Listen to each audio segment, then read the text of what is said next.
Good afternoon and welcome back. Welcome back. I hope everyone is enjoying their day this is the National Day of Racial Healing, the 7th year of this annual celebration. Colleges, universities, community organizations across the country are engaging in conversation, dialogue, workshops, racial healing circles, and a breadth of interactive activities for everyone to enjoy. This afternoon, this is one of my exciting times. As I stated earlier, I have 30 years in higher education, 21 years at Rutgers University Newark. And one of the things that has always helped make my ever changing day is students. Because no matter what you may have planned on any particular day, a student can come into your office, send you an email, or make a telephone call and change the pattern for your day. But this panel is not just about students. They were once students. They are now alumni. And so we want to hear from students who graduated from the School of Public Affairs and Administration, students who graduated from the School of Arts and Sciences, people who have master's degrees in social work. They have been HLLC scholars, they've been NJ Step scholars, but today they are alumni. And I have the pleasure of introducing our moderator. Our moderator for this afternoon is Shanequa Evans. Shanequa is a current MPA student in the School of Public Affairs Administration. She is in her second year. She is also an employee, and her title is Program Coordinator for the Joseph C. Cornwall Center at Rutgers University Newark. And she is also currently serving as the project administrator for the SPA Ambassador Program. It is my pleasure to introduce our moderator for this afternoon, Shanequa Evans. Thank you. Thank you so much, Director Stroy, and good afternoon. And it's such a pleasure to be with you all today. And so on this day that we're celebrating and also commemorating and focusing on racial healing, I'm going to have our panelists who have joined us to introduce themselves. So can you all please just introduce your name, your majors, the year of your graduation, and your definition of community? And so we can, yes, you can start. Okay, I could start. My name is Hagar El Hariri. I graduated in 2016 with an MPA, and my concentration was nonprofit management. I define community in many different ways. I think depending on where you are and the context, we have community within places we live, where we go to school, maybe the religion we follow or our culture, and most importantly, what we care about. So that's how I define community. Thank you.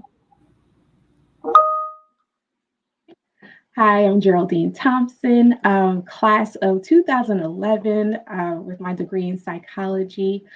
What I define as community, like Hagar had said, it's pretty much synonymous. It is a group or collective of people where we might have like-minded interests coming from different walks of life that we're able to help and uplift and support each other to become our best selves. Awesome, thank you. Hi, everyone. Excited to be part of this panel and, part of this discussion. My name is Antoine Roberts. I'm a graduate of SPA, class of 2014. And community to me is about, shared space and shared identity. So being in a opportunity to, share space with people creates a sense of community, or being able to share different components of your identity and, who you see yourself as, also instills a sense of community. Awesome, thank you.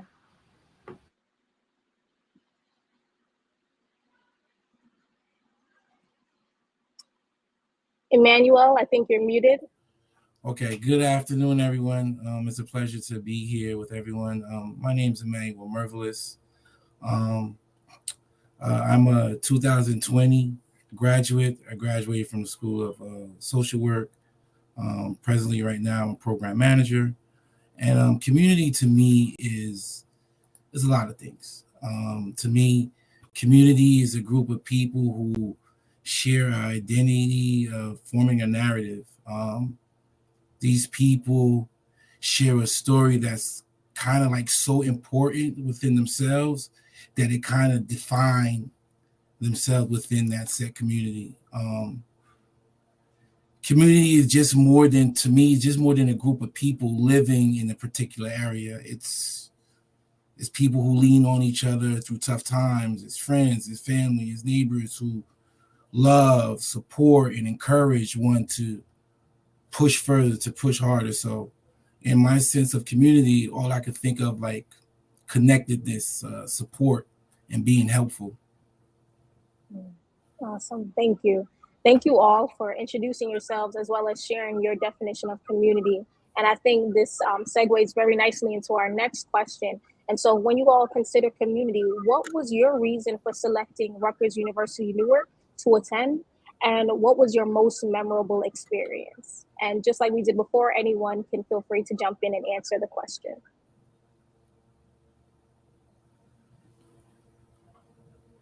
So, what was the question again? So the question was, why did you decide to attend Rutgers University Newark?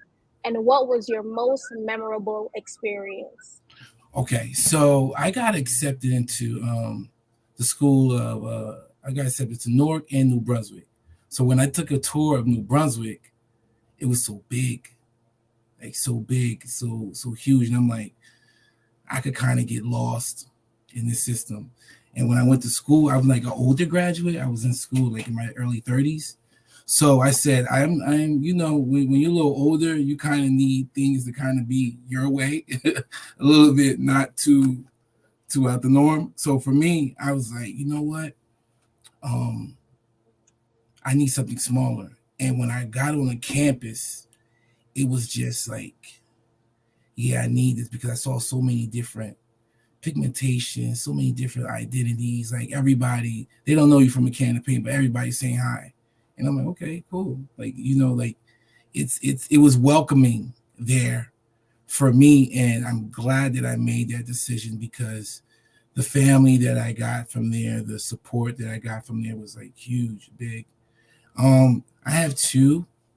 One is a funny story. It was on my graduation day, but the first, the most memorable experience that I had on the Rutgers campus was during my undergraduate year, and this was when the whole DACA thing was going on, where the Trump administration was trying to get rid of the whole DACA, and then there was, you know, they were arresting immigrants, and it was a lot going on because there were some people who didn't want to register because in fear of deportation, and you know, it was a whole space. And I never been to a pep rally. I always saw pep rallies in movies and things like that. But I remember going to the courtyard by the Paul Robeson area, and it was flooded. Just the amount of love, support,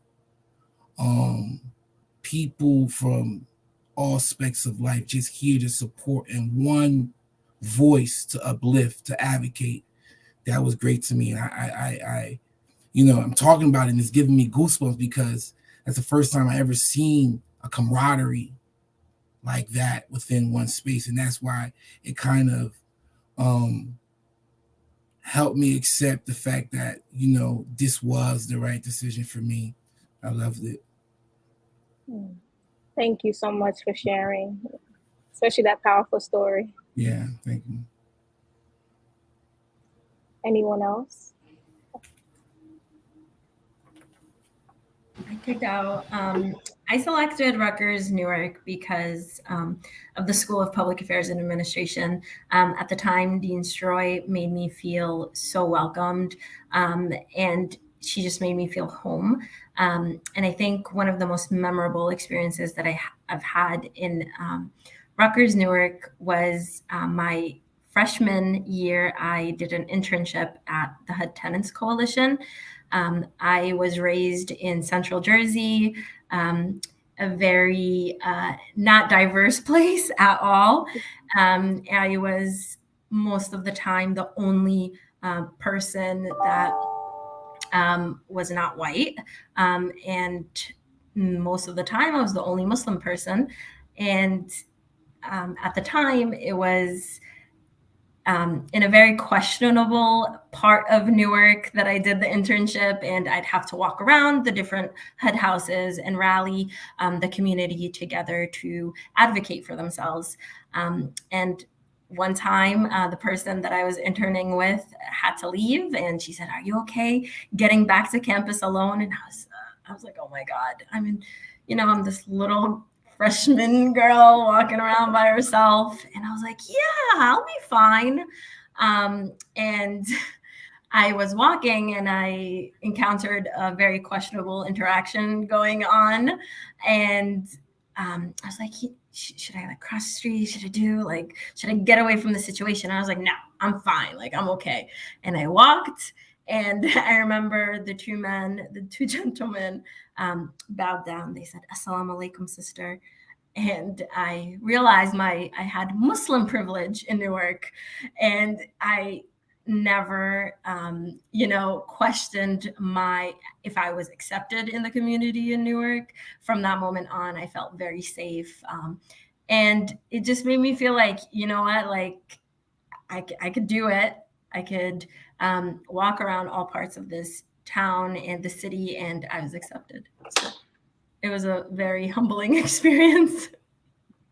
Thank you. Thank you so much for sharing that story. I'll share next. So for me, a big influence or something that had a big part of my decision to attend Rutgers Newark was really that sense of community. So immediately I was kind of welcomed by Dean Stroy and other friends who had attended Rutgers. Actually from Newark, I was born in Newark. I didn't live there my entire life, kind of moved around. So I saw attending Rutgers as an opportunity to experience the city in a different light.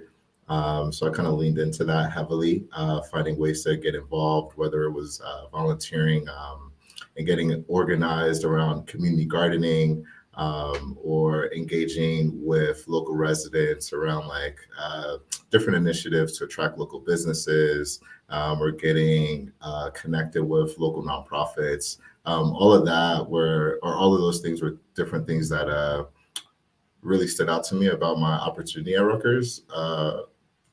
One of the most fond memories I have is I think being challenged by different professors to make those real connections in the community and to kind of step outside of that campus silo. So I remember one time I was tasked with interviewing the executive director of the New Jersey Institute for Social Justice. And I remember in that exchange, somehow landing an internship, just through that exchange.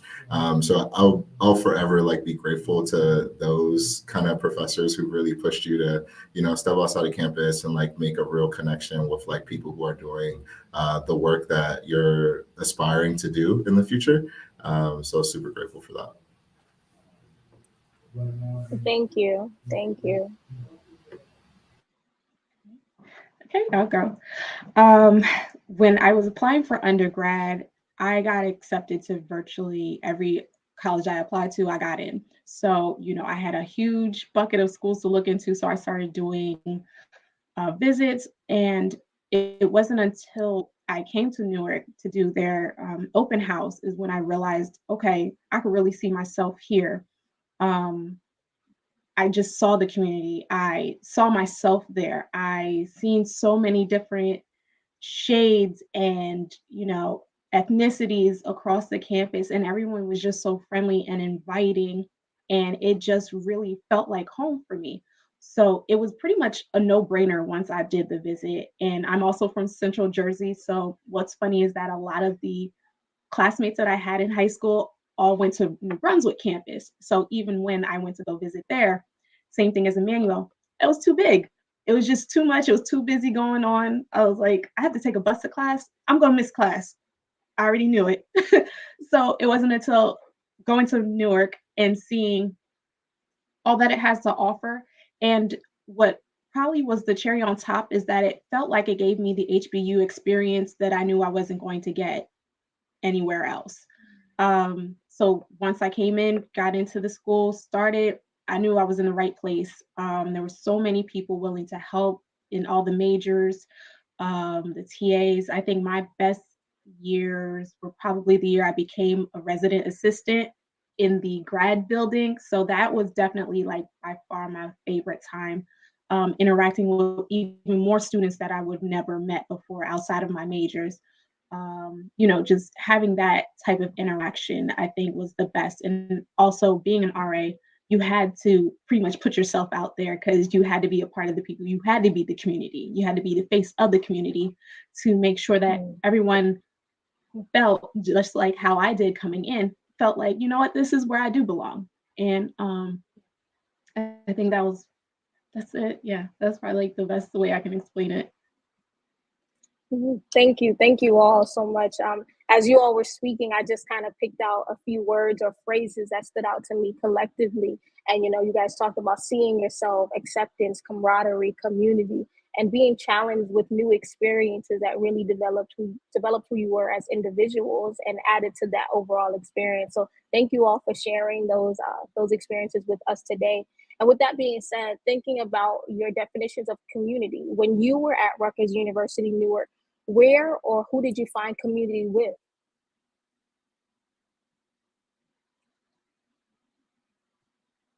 I can go ahead and jump in. Like I said, oh, sorry. Like I said, being with the RAs, that in itself is its own niche. So, anytime there was a call, you always have a buddy. So if there was an issue or an incident, you knew you needed to call up your partner. So you were never alone in situations. And I think another piece was definitely joining the clubs and organizations, whether it be a part of your major or something that you were also interested in.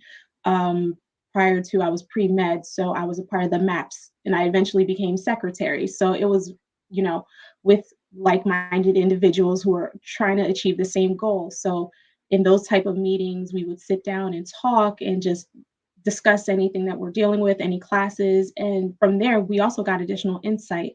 Oh, this professor does really good teaching this type of lesson versus the other professor that's offered. So, depending on what you need, you should choose one or the other. And I don't think you could ever get that kind of insight just looking online or doing a search of the professor. It's really with those interactions that we were able to, a real feel on how to navigate. Awesome. Thank you. And so for me, I consider myself extremely blessed because I come from the NJ STEP. I'm an NJ STEP alumni, and I'm also alumni of the Honors Living Learning Community. So I was the first year transfer student. Like I said, I'm a little older when I went to school, so my experience was a little bit different. I wasn't into the parties and things like that, so I was kind of really down to focused on the work, but sometimes there weren't space to do it. The library closed at a certain time and stuff like that. So because of these different support groups that I had, I was able to access the law building after hours when everybody was home. I was gone. I was able to access that space to where, the janitors would be coming in the morning and they'd be seeing me, to the point where I was norm. It's to the point where I felt like I was good. Like I had a key. Hey, you want to come study? Yeah, we could go study. I got a space for us to study. And that's what assisted me. Like I said, the Honors Learning Living Community was great as well, because we were able to be around so many different dynamic minds all across New Jersey, and they assisted us in support, and like Geraldine said, telling you what professors work, looking over papers, helping you with presentations, things like that. And that's where I think I got my core support from both NJ Step and the Honors Living Learning community.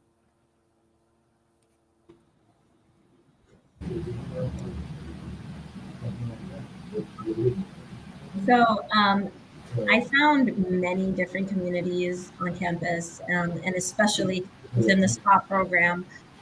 My favorite was the sense of community that the SPA program fostered with your professors, with students. And I think there's this collective and shared commonalities we all had in which, we just wanted to better our communities. We really cared for the world that we lived in. So just to be around like-minded individuals in that sense gave me that sense of community. And then we took it a step further in which we assessed different issues within New Jersey, within the world, and we actually used research to either develop solutions for those issues, or we tried to actually do something. For example, we started a mentoringship program in Newark, and I think that was the most rewarding experience that I've had on campus. We got students from all over Newark onto campus. We tutored them, we mentored them, we became their friends, and that was the most rewarding experience of all, I think. It's really inspiring hearing all of you talk about community and kind of the communities you established on campus. I think mine was a little bit more informal. I wasn't, a big clubs person. I wasn't into all the extracurriculars, but I did make really good friends while attending Rutgers Newark. I was a transfer student, so I transferred from Essex County College. And there was a nice little group of folks that, we all stayed in touch, and we all created a natural support network for each other. There were a few of us at Rutgers, a few of us over at NJIT. So we were able to collectively support one another. And then I really just kind of leaned into being true to myself and trying to attract, like-minded friends. And I'm really proud that of all my relationships that I've established, I still have really strong friendships with some of my classmates. And I developed somewhat of a reputation, kind of based on my interests as somebody who knew what was happening in the community. So I take pride in, anecdotally, friends who are in fraternities or whatever would reach out to me about, hey, what organizations can we work with to do a service project, right? And that kind of led me, into my career path. So I think that was really important for me to kind of learn how, even not being a big club formal activity person, how to tap in and still find your people and find ways to really show up in your community and bring value in those ways. So that's something that really stuck out to me. Thank you all. Definitely you all have a different experience in how you found your communities within Rutgers, whether it was informal or formal, or through a more traditional medium, whether it was through the programs that facilitated your entry into the university. But I definitely appreciate you all sharing your experiences and where you found community here at the university.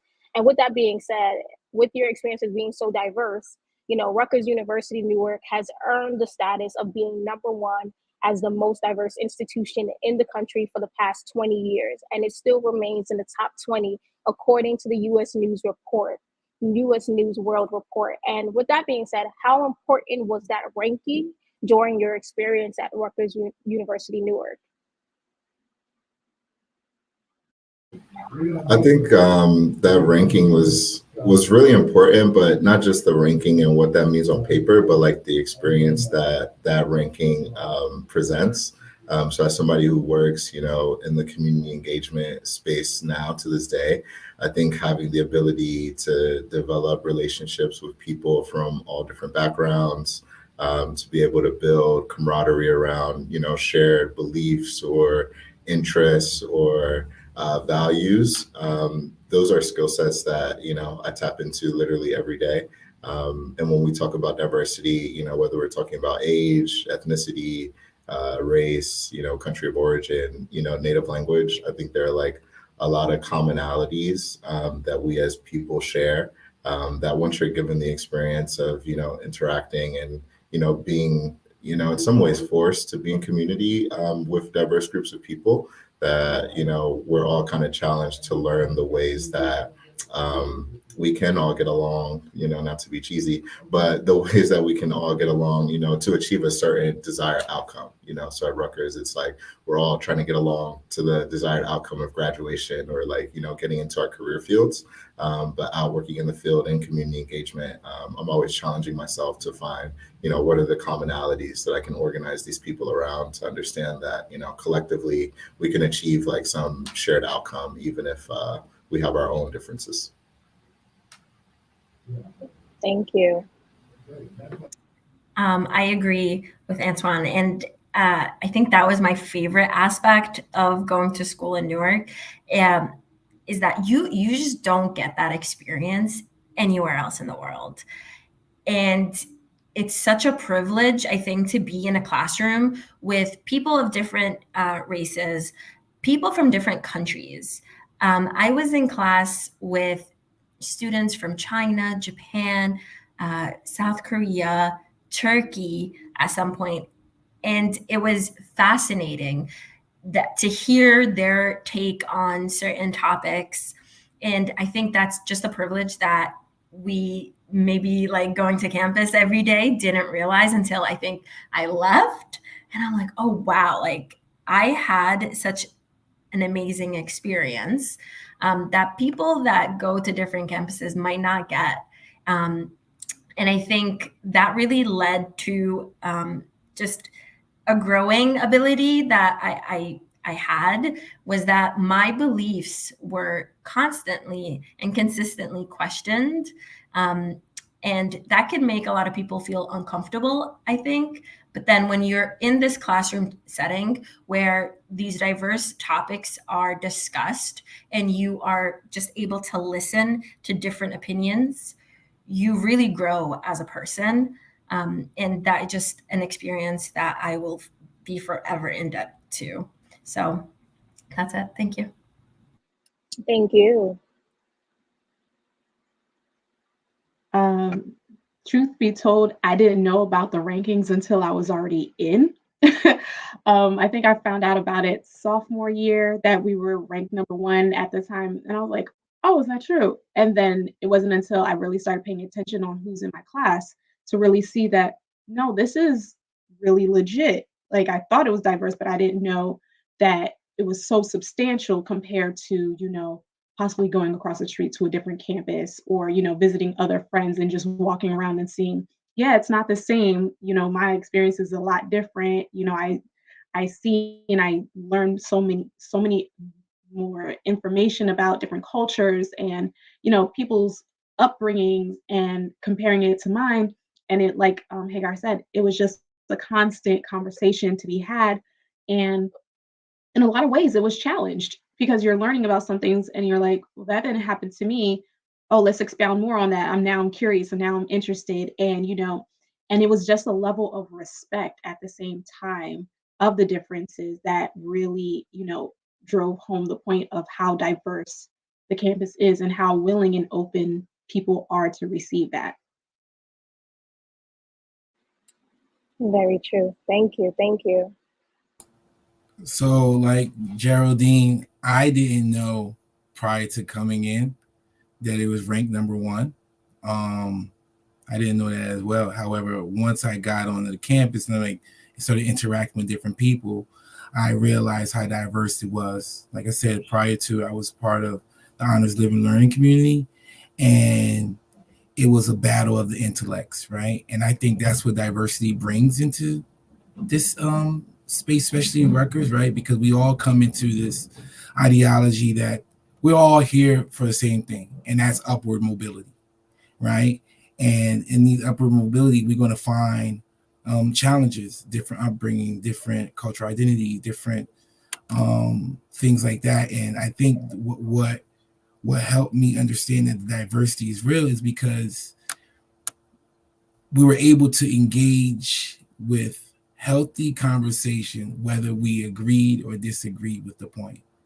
And I think that's one thing that diversity brings into place, and how it's extremely important to have that in these spaces, simply because that's really where you grow. That's really where you grow, because I could tell you about growing up in a city, and that would be something totally different with someone growing up in South Jersey, and how their upbringing and I'm upbringing, some things that they encounter, something I didn't encounter. However, we could find a common ground and see, wow, these different perspectives make us one and make us understand. So for me, yeah, that was great. That was great. Awesome. Thank you all. And thank you, Hager, because you mentioned how it's a privilege that sometimes we don't always recognize. But also, Geraldine and Emmanuel, thank you for your honesty, because there are probably a couple or a number of students who don't know it. But what I can appreciate from what you both mentioned is that even though it may not be a stat that everyone is aware of, you could collectively identify it in your classes. So it's not just on paper, but Rutgers is living and breathing exactly what this statistic or this ranking says about the university. And with that being said, in your organization, within your roles, who is your community and how do you serve them? So presently, right now, I'm a program manager at a nonprofit organization as a substance abuse treatment facility. So presently, right now, like I said, I'm a program manager. I supervise 2 halfway houses and 3 sober livings, and that deals with men coming from incarceration. They're on stipulations. That's one halfway house. There's other individuals who are dealing with either substance abuse, homelessness, or mental co-occurring disorders. And that's basically my population. That's basically my community. And the one thing that I bring into my realm is I always tell them, we all had different upbringings. We all had different stories. However, we're here for the same reason. And that reason is to get help. We understand how addiction has plagued our communities, how addiction is so real. There's a lot of people that are dying off these overdoses based on things that what drugs is doing to our places. So here, I try to give them the education and understanding that although life was unmanageable at some point in time, we are here now, and it's about identifying what issues, going back to dealing with the trauma that we didn't deal with that kind of perpetuated these certain actions, and kind of getting the help that we need in order to change the trajectory of life and bringing them to just a functional level of being functional, because without that, and I always tell them, there's no one that's been here that hasn't had help.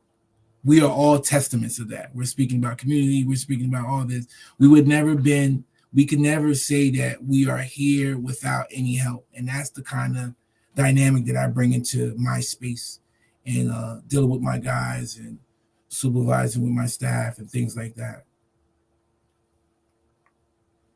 Thank you. Thank you.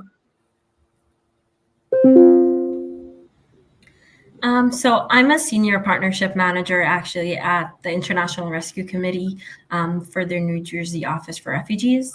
What we do is allocate federal funds to all the refugee serving agencies in New Jersey.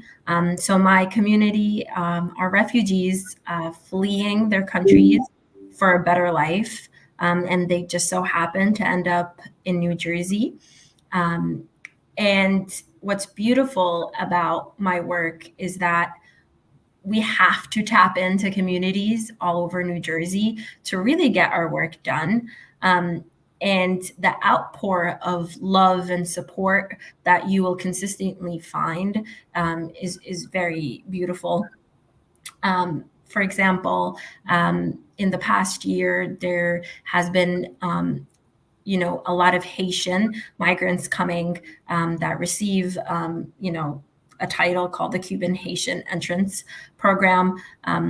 It's a refugee status. And we had to tap into the Haitian community all over New Jersey to get them that sense of community and to get them resources that they need, whether it's churches or something beautiful that a connection that we have made is just a school counselor in East Orange. She found that she's Haitian, so we were able to connect with her and provide her with resources and to continue the work that she had already been doing with the Haitian community. We are now seeing the Ukrainian crisis unfold. So we're seeing numbers of refugees, specifically Ukrainian refugees, like we have never seen before, coming into New Jersey.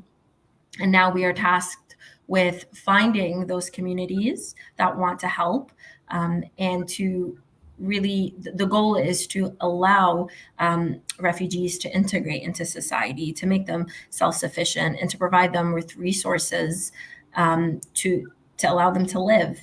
And so that constant sense of community is so important to my work. So whenever you find an opportunity to give, please do so, because there's always people that need, whether it's just like if you need to, like if you speak a language, for example, as a student, this is how I got into this work. I spoke Arabic. It was the height of the Syrian crisis. And I was like, hey, I could utilize this opportunity. I didn't know what to do, but I knew that I spoke a language that could offer these people help. And that's how I got my foot in the door. So thank you. Thank you. Thank you for sharing. So I'm a clinical trial manager. So I work with various companies and overall doing clinical research. Right now, our main population are those who have cancers, various types of cancer. So, of course, we all know that that's a very large community, especially depending on what type of cancer you have, there's already a collective there.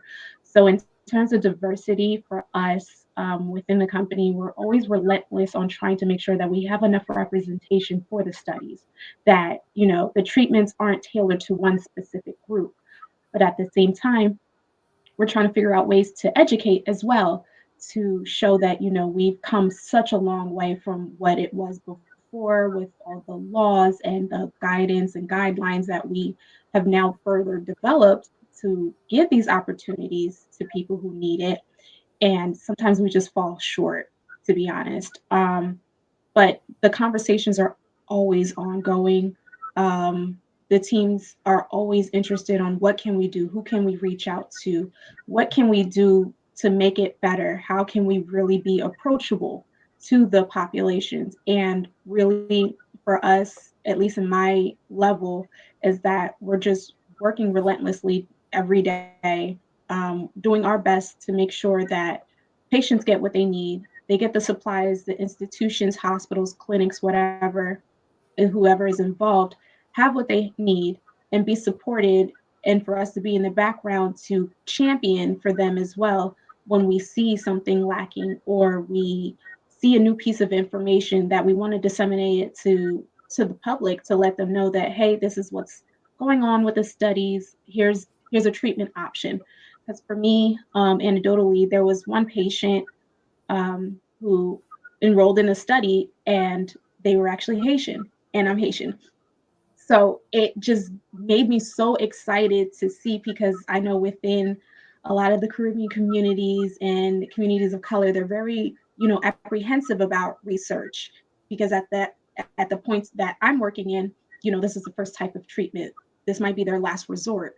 So we want to make sure that, we just do our best in getting that information out, support them as much as possible. and to really be that olive branch also for patients, because this is a very rough time. This is a very scary time for them, but we just constantly do our best and just really try to make sure that everyone is represented, so that way when things do get rolled out for the general public, that there's as minimal amount of bias as possible. That's good. Thank you. Thank you so much. So I think the nature of my work is a little bit different. So I'm a consultant.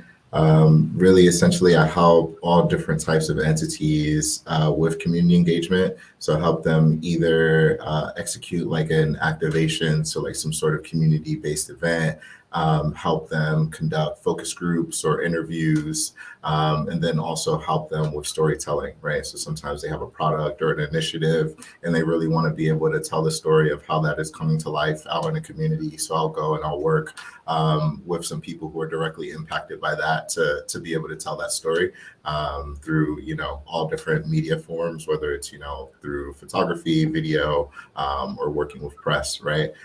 So that commitment to diversity is really important to me, because whoever I'm working with, whether it's the mayor's office or this philanthropic institution, I want to make sure that I'm doing the work to make sure that the people who live in this community and their voices are reflected authentically.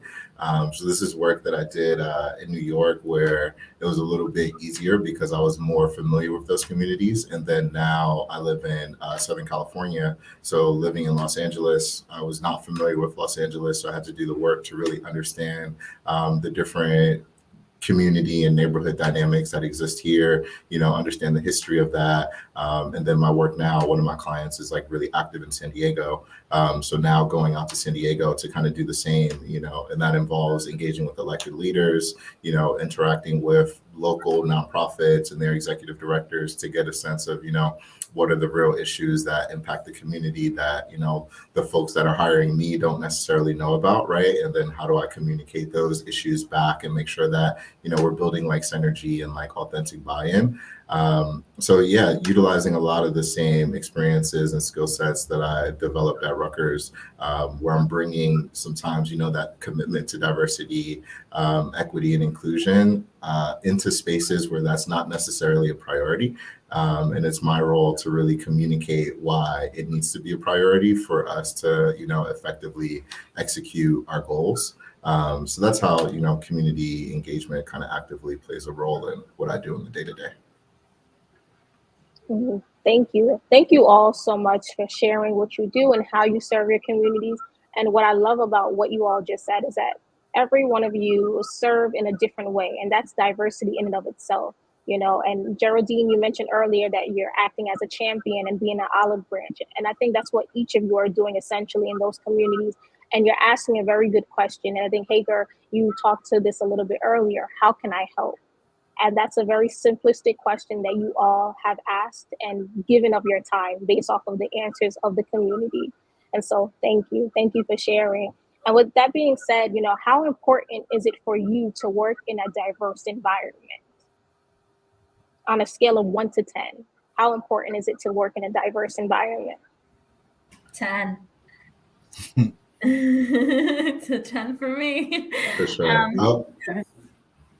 I think you really grow as a person when you do so, and I think it hinders your ability to grow as a person if you aren't exposed to diversity. And sometimes I feel like when you are not white, you have all these, and you think you don't belong in certain spaces. And if you feel that way, I want you to challenge yourself to purposefully insert yourself into those spaces, because you're not only going to be helping yourself, you're going to be helping whatever that space is by just existing. And I think that is so important. Yeah. Thank you. We need some snaps. We need some snaps for that, because that was too spot on. Yeah.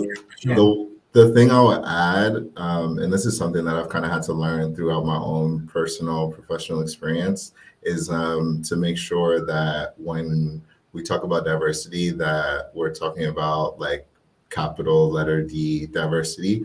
And I think that just like all forms of diversity need to be considered, especially like diversity of thought. And I think I don't know if this is the right way to say it, but like making work like a safe space for like people with disabilities. Because I've worked in all types of organizations, especially like as a consultant. Like I have like the opportunity, kind of like the privilege to just parachute into places and not necessarily work there full time, but to just see how things operate. And I've worked in, you know, Black-led organizations, or, you know, almost 90% Black-led and Black-run organizations. And there are oftentimes like, you know, obviously like a commitment to diversity from a racial component. But I think when we start to think about ideas of professionalism, ideas of what it looks like to just work in certain environments that have just been dominated by certain types of people, that we're still very narrow in how we view that. So I think when we talk about diversity, what I always try to champion, especially in spaces like this, where like, you know, we're all kind of POC. So I think we get that, we get that part. But I think, you know, that diversity of thought is really important as well. I agree. I really can't add much to it. It's just so critical. And for me, especially leadership wise, you know, it's not always represented well. So definitely, at least in my endeavors, is just trying to break that glass ceiling to make sure the higher we go, that we start bringing people up with us, and to challenge, you know, leadership, to challenge the thoughts, to challenge the processes and standards of procedure, just to make sure that everyone truly has a voice and that we're really looking at the full picture in full color versus, you know, your standard grayscale or black and white. Thank you. Yeah, that's a 10 for me as well. I can't really add much to that. They hit on every spot aspects, but I definitely like what Antoine said about like the challenging of thoughts, diversity of thoughts, because that's not always taken so well. And we know, we don't even really got to say it, but too much of one type of people is just not good, right? Like we understand, it's just it's not good. And I know we've been in spaces because we all come from different backgrounds, but we understand that. And it's in a workspace, diverse allows you to learn. It allows you to be uncomfortable, but it also allows you to be in an also process of continuously learning and not being so rigid, because we're in a world where we have to continuously be in a space of learning and adapting and navigating this space, because the world is the world. So we always got to be ever changing. So yeah, definitely. Thank you. Thank you. And so from what I've heard from each of you collectively, the importance of diversity in an environment is a 10, because number one, we need to continuously grow as people, but also we need to be able to lift each other up as we grow. So thank you all. And so our last question for this afternoon, I want to ask you all, what advice would you give to the next generation of leaders and current students on how to best find the community for them? What's the best way to find the best community to serve them in their development? I would say for them to be free, be open, being comfortable with being uncomfortable, learning, being open to step outside the box, because that's where you're going to learn and that's where you're going to grow in finding the community and finding diversity, right? Is because that's where the core aligns. Because if we just imagine if we were in the bubble, right, and all we were able to navigate was just in this bubble, the world would be so different to us. That's why I would say, like, my favorite book is The Alchemist. And the reason why it's the favorite book, The Alchemist, right, is because it kind of tells you all that boy knew was the shepherd. The shepherd boy was tending to the sheep. It's not until he got exposed to something else that he saw life on a different plane. That not until then that he started to grow. That's when he started to understand the more to life. So for me, I would tell the future leaders, explore, dare to be great. Being a space of constantly learning, because that's where true I say oneness comes in. Yeah. Thank you. I would say join, not just necessarily join the clubs, but attend the events on campus. Not saying the ropes and parties, because that's just a party, that's a social event, but the other events that happen on campus. Um, you never know what's really out there or what you're truly interested in until you actually step out. You know, like he said, dare to explore, dare to be different. Really venture out there. There were so many events in the Robeson Center that I didn't know existed if I hadn't walked outside. One student one time gave me a ticket for Ayanna Van Zant's event. I didn't know she was on campus that night.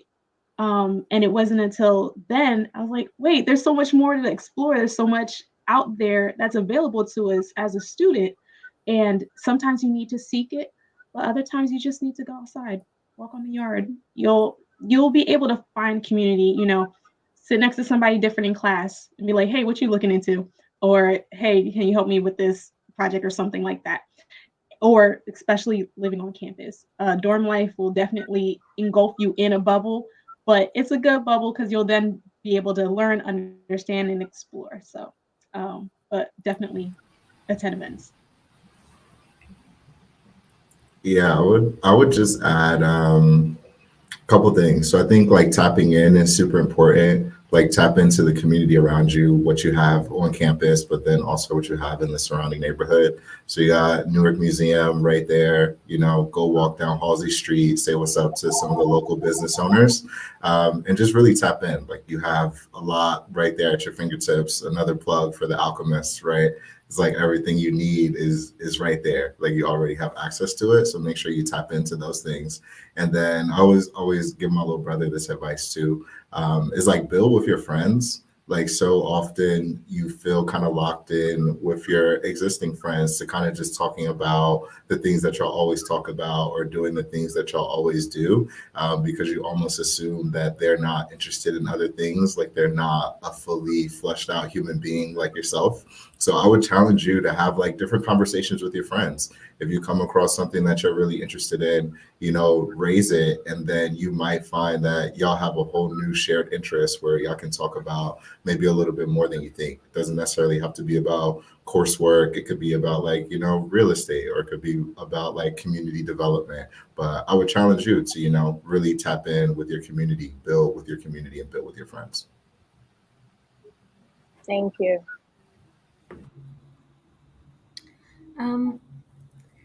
You guys touched on a lot of points, and I think one point I just want to make is just to push your boundaries and really ask yourself what you want to contribute to the world and how you see yourself growing.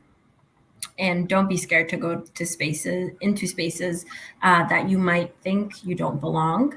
And when I say, how you could contribute or how you see yourself, it's not what you want per se, but what do you need as a person in order to grow? And that answer might be very uncomfortable for some people, which is great because that means you have that trajectory to grow. So Thank you. Thank you. I'm just sitting here because I can listen to you all day. I'm truly inspired, and I know all the other current students, any students who are watching, please take note of the gems that each of you shared. Sharing with us as next generation leaders and as current students is important for us to explore, tap in, question ourselves, and remind ourselves that we do belong in these spaces, because sometimes it can be a little bit daunting, and sometimes that imposter syndrome can definitely kick in. But thank you all for taking your time today just to pour into and important to the next generation of leaders, and for being a light, as we have this conversation today about shaping communities for the future. And with that being said, I'm going to bring back to the stage our very own and who we very much so love, Director Stroy.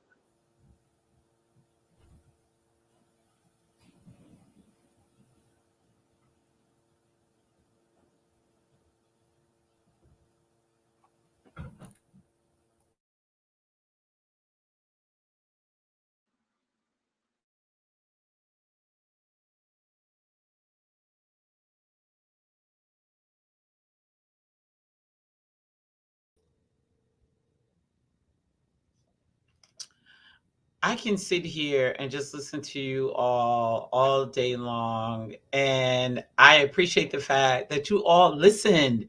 And so, as someone who, really believes in the next generation, I can say proudly and confidently that the future is in good hands. And so, thank you all for the many gems that you and nuggets that you shared with our current students, with our audience. Thank you for the work that you're currently doing as you are transforming the future in all of the spaces and places. We have someone from that is currently in Puerto Rico, somebody that is in California. That means Rutgers University NDORH students are really taking over the world, literally and figuratively, because of all of the spaces and places that you're in. But the reason it's important for this conversation, as the director of one of 71 Truth, Racial Healing, and Transformation centers, each center is charged with creating programming for the next generation of leaders, training them to dismantle institutional structural racism in all of the places and spaces, but not just racism, oppression, homophobia, xenophobia, anti-bias hate of Muslim and Asian communities. The one thing that I can say is that these students, and because I do know them and they responded when I put out the call, is that they are definitely leaders in the community of creating spaces and places that are beneficial to everyone, not just this community or their community. As Hagar is talking about the refugees and people who are fleeing, um, fleeing their country, fleeing their home, fleeing lands for safety and security. The number of people who come here, whether they are from Eastern Europe or from other countries, or even if they're from Mexico and across the border. We are the United States of America, and everyone should feel welcome, because that's what this country was founded on. So let's hold true to what the words say and in action. So, on behalf of the TRHT Center and the Advisory Committee, thank you to all of you for joining this panel. Let's give a hand clap for Shanequa for moderating this awesome conversation. For the audience, please feel free to join us this evening in person in the Paul Robeson Campus Center for the Healing Sounds of NDORH. It is a spoken word musical opportunity. There is, we always have to feed people, so there be some refreshments and a little bit of food, but also to join us the rest of the week in the Creating Change Network. There are arts programs that will be going on from the 16th to the 24th of January. Please feel free to join all of us and join some amazing artists throughout the state of New Jersey, in person as well as online, to understand what it means to redefine and rebuild community. This concludes our virtual activities for today. Thank you for participating and engaging in the 7th Annual National Day of Racial Healing. Have a blessed evening, and we look forward to seeing you throughout the rest of the year, and definitely seeing you next year. Enjoy. Bye, everyone. Thank you.